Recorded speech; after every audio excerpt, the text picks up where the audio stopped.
పంతాలు పట్టింపులు తప్పితే ప్రగతి లేదు. ఆధిపత్య పోరులో జనం గోడు పట్టడం లేదు. ఉన్న నిధుల్ని సద్వినియోగం చేసుకోలేక కుమ్ములాటలతో కాలం గడిపేస్తున్నారు. అధికార పార్టీ చేతిలో ఉన్న ఖమ్మం కార్పొరేషన్లో ఎందుకింత రాద్ధాంతం?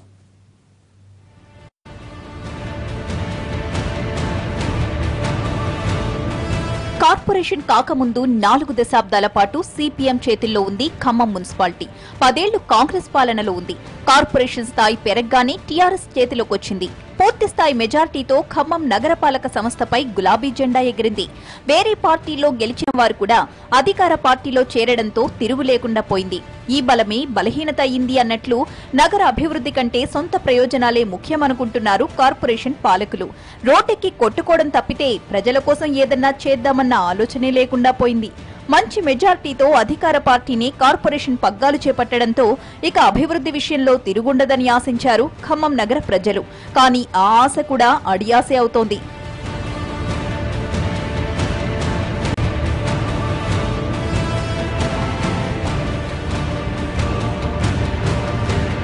కార్పొరేషన్ మేయర్ పాపాలాల్ గతంలో ప్రభుత్వాసుపత్రి సూపరింటెండెంట్.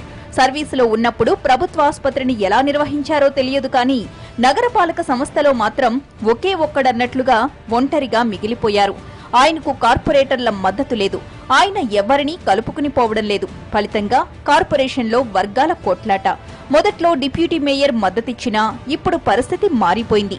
ఆయన కూడా మేయర్తో విభేదిస్తున్నారు. కార్పొరేషన్లో ఇప్పుడు మేయర్, డిప్యూటీ మేయర్ 2 వర్గాలుగా చీలిపోయాయి.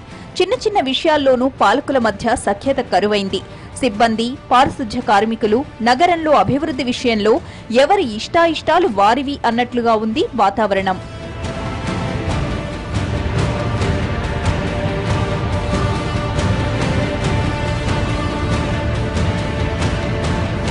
పరువు పోతుందని కూడా ఆలోచించడం లేదు కార్పొరేషన్ పాలకులు. వివాదాలతో రోడ్డెక్కేందుకు కూడా వెనుకాడడం లేదు. డిప్యూటీ మేయర్ ఊళ్ళో లేని రోజుల్లో ఆయన ప్రాతినిధ్యం వహిస్తున్న డివిజన్లో కార్పొరేషన్ మేయర్ పాపాలాల్ పనుల్ని పరిశీలించారు.